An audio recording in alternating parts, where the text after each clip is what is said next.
पुत्रदा एकादशी जो कि साल में 2 बार आती है और यह पुत्रदा एकादशी संतान प्राप्ति के लिए, पुत्र प्राप्ति के लिए सबसे अच्छा व्रत माना जाता है, सबसे अच्छा दिन माना जाता है।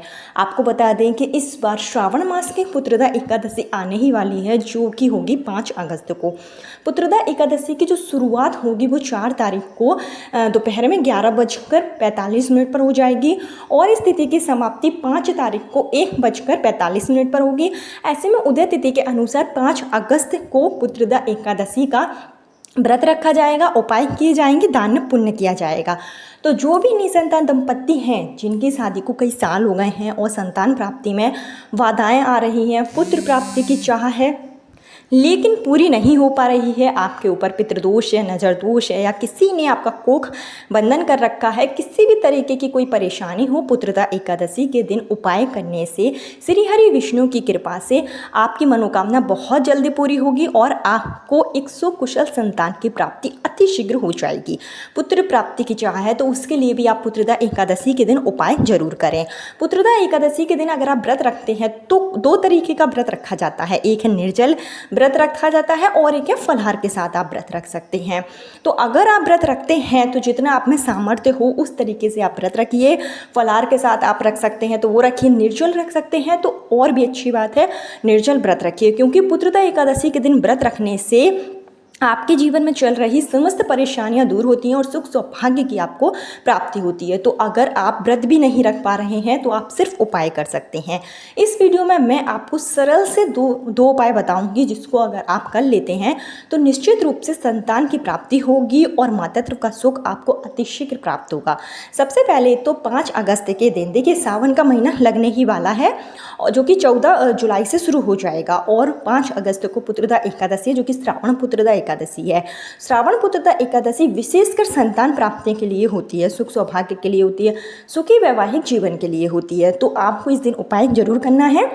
किस तरीके से उपाय करेंगे, क्या नियम है आप अपनाएंगे, कौन सी सावधानियां हैं जो आपको इसमें रखनी है, इसकी संपूर्ण जानकारी आपको इस वीडियो में दी जाएगी। लेकिन आगे वीडियो शुरू करने से पहले हमेशा की तरह आपसे मेरा विनम्र निवेदन है कि अगर अभी तक आपने मेरा चैनल धर्म ज्ञान पथ को सब्सक्राइब नहीं किया है तो चैनल को सब्सक्राइब जरूर कर लीजिए। वीडियो पसंद आए तो लाइक कीजिए और कमेंट बॉक्स में हर हर महादेव या ओम नमो भगवते वासुदेवाय नमः जरूर लिखिए, जिससे कि भोलेनाथ की कृपा, हर की कृपा आप पर हमेशा बनी रहे और आपको मनचाही संतान की प्राप्ति हो।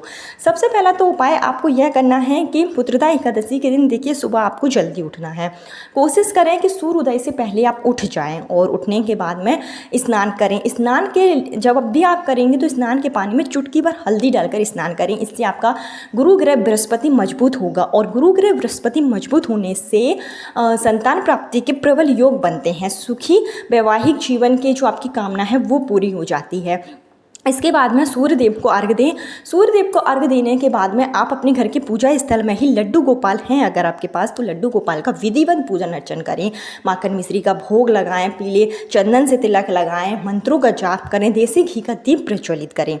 पीपल के वृक्ष की भी इस दिन आपको पूजन अर्चन जरूर करना है, क्योंकि पीपल के पेड़ में साक्षात श्री हरि विष्णु का वास होता है।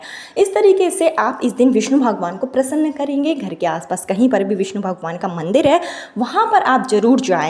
मौसमी फलों का दान करें, पीली चीज़ों का दान करें। ऐसा करने से आपका बृहस्पति ग्रह मजबूत होगा।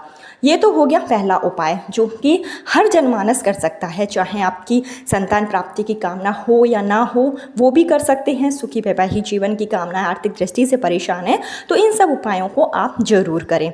इसके बाद में जो आपको विशेष उपाय करना है, जो बेसिकली निसंतान दंपत्तियों को ही करना है, ये संतान प्राप्ति के लिए शिव पुराण में निहित है। हमारे पूजनीय गुरु जी की कथा से इस उपाय को लिया गया है और इस उपाय को बहुत से लोगों ने अपनाया है। जिन्होंने भी अपनाया है उनकी सूनी गोद अति शीघ्र भरी है। तो आपको क्या करना है, इस दिन आपको जाना है शिव मंदिर में। आपके घर के आसपास कहीं पर भी शिवालय हो वहाँ पर आप जाएं। कोशिश यह करें कि जो मंदिर है वो काफ़ी प्राचीन हो, तो वहाँ पर आप जाएं, या जो भी आपके घर के आसपास शिव जी का मंदिर है वहाँ पर आप जाएं।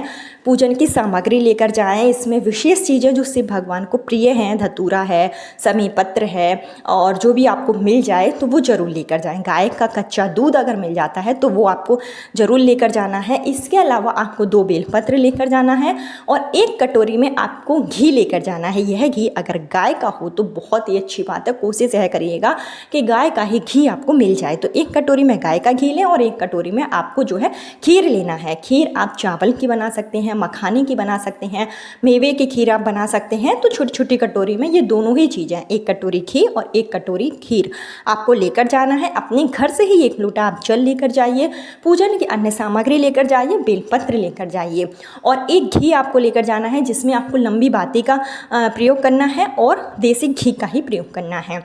ये सब चीज़ें लेकर जब आप शिव मंदिर में जाएंगे, पति पत्नी अगर मिलकर जाते हैं तो और भी अच्छी बात है, नहीं जा सकते हैं तो पत्नी अकेले ही इस उपाय को कर सकती है। जब आप मंदिर में जाएं, सबसे पहले मंदिर की चौखट में आपको दीप प्रज्वलित करना है। लेफ्ट में भी कर सकते हैं, राइट में भी कर सकते हैं। एक दीप आप प्रज्वलित करें जो आपने लंबी बाती का बनाया है। दीप प्रज्वलित करते समय अपना नाम और गोत्र बोलें, अपनी मनोकामना बोलें। इसके बाद में जब आप मंदिर में एंट्री करेंगे, मंदिर में अंदर जाएंगे तो वहाँ पर सबसे पहले आप जो भी पूजन सामग्री ले गए हैं, सबसे पहले शिव भगवान पर 1 लोटा जल श्री शिवाय नमस्तुभ्यम का जाप करते हुए आपको चढ़ा देना है। जो भी आप पूजन सामग्री ले गए हैं वो आपको चढ़ा देना है। धतूरा है, बेल का फल मिल जाता है, गाय का दूध है, तो उससे आप अभिषेक करें। ये सब कार्य आपको पहले ही कर लेना है। और इसके बाद में जो आप 1 कटोरी में घी ले गए हैं और 1 कटोरी में खीर ले गए हैं वो आपको शिवलिंग के पास में ही रख देना है। चाहे लेफ्ट में रख लीजिए, चाहे राइट में रख लीजिए, कहीं पर भी शिव जी से पास में आपको जो है ऊपर नहीं रखना है। इस बात का विशेष ध्यान रखें। शिव जी के पास में आपको यह जो कटोरी में खीर है और घी है वो रख दीजिए। शिव भगवान से संतान प्राप्ति, पुत्र प्राप्ति की कामना कीजिए। इसके बाद में जो शिव जी पर बेलपत्र आप चढ़ाएंगे, सबसे पहले बेलपत्र आप चढ़ा दीजिए और जो बेलपत्र शिव जी पर चढ़ी होगी वो 2 बेलपत्र आपको उठा लेना है। इसमें से 1 बेलपत्र तो आप अपने पास में रख लीजिए और जो 1 बेलपत्र है वो आपको शिव जी की चौखट पर बैठकर, जो मेन चौखट होगी वहाँ पर बैठकर इस बेलपत्र को आपको स्वयं ग्रहण कर लेना है। ग्रहण करते समय संतान प्राप्ति, पुत्र प्राप्ति की भोलेनाथ से प्रार्थना कीजिए। और जो दूसरी बेलपत्र है वो आपको अपने घर लेकर आना है और इस बेलपत्र को आपको सायंकाल में अपने पति को खाने के लिए देना है। इस तरीके से 2 बेलपत्र का आपको ये बहुत ही साधारण सा उपाय करना है। और जो आपने 1 कटोरी में घी और 1 कटोरी में खीर रखा है उसको आपको वहीं छोड़कर आना है, उठाकर नहीं लाना है। आप जो है स्टील की कटोरी का प्रयोग कर सकते हैं। इसमें जो डिस्पोजल कटोरी आती है उसका भी आप प्रयोग कर सकते हैं। नई होना चाहिए, इस बात का विशेष ध्यान रखें। तो ये सब कार्य आप कर लें। बेलपत्र का यह उपाय पूर्ण रूप से कारगर होता है। इसको आप श्रावण शुक्ल पक्ष की जो उत्तरदा एकादशी होती है उसमें किया जाता है, तो आने ही वाली है। तो अगर आप काफ़ी दिनों से परेशान हैं संतान प्राप्ति के लिए और संतान प्राप्ति के योग नहीं बन पा रहे हैं तो पुत्रदा एकादशी के दिन यह उपाय निश्चित रूप से करें। आपका जो भी घर में परेशानी है या किसी ने भी कोख बंधन कर रखा है, इस उपाय को करने से सारी परेशानी दूर हो जाती है, पुत्र प्राप्ति के प्रबल योग बनते हैं। तो ये छोटा सा उपाय है, 2 बेलपत्र का है, 2 कटोरी का उपाय है। इसको आपको निश्चित रूप से करना है, दीप प्रज्वलित करना है, मंत्रों का जाप जरूर करना है। शिव मंदिर में बैठकर ही आपको कम से कम 108 बार नमः शिवाय या ओम नमः शिवाय, श्री शिवाय नमस्तुभ्यम का जाप जरूर करें। ऐसा करने से आपकी मनोकामना निश्चित रूप से पूरी होती है। क्योंकि पुत्रदा एकादशी के दिन किया गया यह उपाय जो है बहुत से लोगों ने अपनाया है, इसको आप जरूर करें।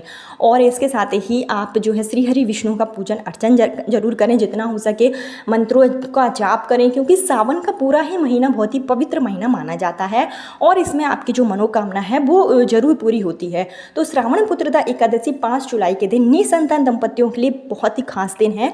आपको उपाय जरूर करना है, आपकी सुनी गोद अति शीघ्र भरेगी। जो मैंने उपाय बताया है उसको आप जरूर कर लें। इसके साथ ही आप जो है बेलपत्र के वृक्ष के नीचे भी दीप प्रज्वलित कर सकते हैं। अपने घर के जो मुख्य द्वार है उसमें आप दीप प्रज्वलित करें। जो है पीपल के पेड़ की परिक्रमा भी इस दिन आप करें, क्योंकि एकादशी का दिन है और एकादशी का दिन श्री हरि विष्णु को समर्पित है। लेकिन यह सावन का महीना है, तो ऐसे में अगर आप भोलेनाथ का भी उपाय कर लेते हैं तो हरिहर दोनों की कृपा आप पर होती है और आपके जीवन में जो भी परेशानी है वो निश्चित रूप से दूर हो जाती है। तो ये छोटा सा उपाय है, इसको आपको जरूर करना है। आपकी सोनी गोद अति शीघ्र भरेगी। कल फिर मिलती हूँ नए वीडियो नए उपाय के साथ। जब तक के लिए हर हर महादेव। ओम नमो भगवते वासुदेवाय नमः।